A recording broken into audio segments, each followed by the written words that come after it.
Alors, le Prince Omar, vous commencez votre carrière, ou bien vous commencez à chanter depuis l'âge de 8 ans à l'école de dimanche jusqu'au jusqu'aujourd'hui où vous évoluez. Voilà. Alors, vous êtes, non, vous n'êtes plus dans le corps du dimanche, mais vous continuez. Donc, vous avez commencé depuis l'âge de 8 ans. Vous êtes auteur, compositeur, ingénieur, pianiste, écrivain, prédicateur. On a l'impression que vous êtes Dieu.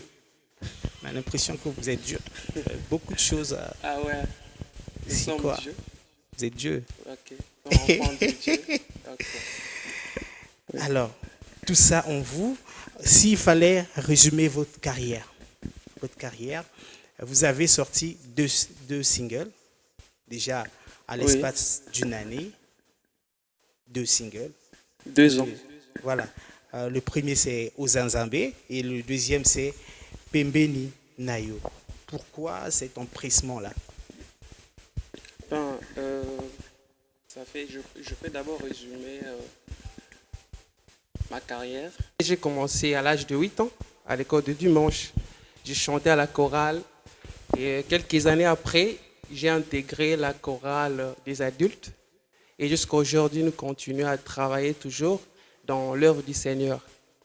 Donc, concernant ma carrière, j'ai commencé avec ma carrière solo en 2017, après avoir travaillé avec beaucoup d'artistes, à côté de beaucoup d'artistes d'ici et d'ailleurs. Un Euh, nom, on peut Je retenir. travaillais avec Nadé Javounou. Donc, à l'époque où il a sorti la chanson, euh, c'était quoi déjà? Sans toi. Sans toi, on a eu à travailler avec beaucoup de frères. Voilà. Alors, vous lancez, dès que je débloque un peu mon téléphone, alors, vous lancez une célébration en 2019 dénommée Jésus seul. Jésus seul. Ouais. Et en 2020, au mois de mars, vous organisez un méga concert dénommé Braza Braza pour pour Christ. Christ. On a l'impression que vous avez, nous ici, les artistes de ce pays, ont plusieurs, s'il s'il fallait le dire, plusieurs concepts. Plusieurs concepts. On peut donner l'exemple du frère Christel qui a également ses concepts à lui. S'il fallait parler aussi de Mehdi Medley qui a ses concepts, on a l'impression que nos artistes d'ici ont plusieurs concepts, mais in fine, qui n'aboutissent à rien. Oui, d'après vous, peut-être, ça n'aboutit à rien, mais nous, nous pensons que nous sommes en train de travailler pour faire avancer notre musique, parce que jusqu'à présent, on a du mal à communiquer dans le pays, voire même nos artistes d'ici ne sont pas vraiment consommés par la population d'ici.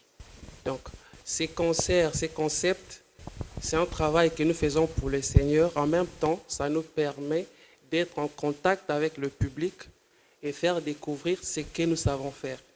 Voilà. Alors, vous êtes ici en tant que membre d'Acapella. Oui. S'il fallait parler des motivations, ce qui vous a motivé à adhérer à Acapella, c'est quoi? Quand vous venez de, Comme vous venez de suivre ce que le président a dit, le président, après avoir observé notre pays et comment la musique se passe dans notre pays, il s'est dit, il est important que notre musique soit consommée par la population du Congo. Parce qu'on a comme l'impression que la population d'ici consomme plus ce qui est de l'extérieur que ce qui est d'ici. Et voilà, c'est aussi un combat que j'ai. Aussi, moi, dans mon cœur, je me pose chaque fois cette question de savoir pourquoi est-ce que notre musique n'est pas vraiment consommée par la population d'ici. Et quand il a mis en place cette plateforme qui permet aux artistes, d'abord nous, d'interpréter nos frères d'ici, et cela nous permet aussi d'être consommés par la population et l'Église du Congo. Et j'ai dit que le combat était idéal, c'était un combat qui devrait vraiment soutenir. Raison pour laquelle je me suis joint à mon frère pour qu'ensemble on puisse faire avancer les choses sur ces temps.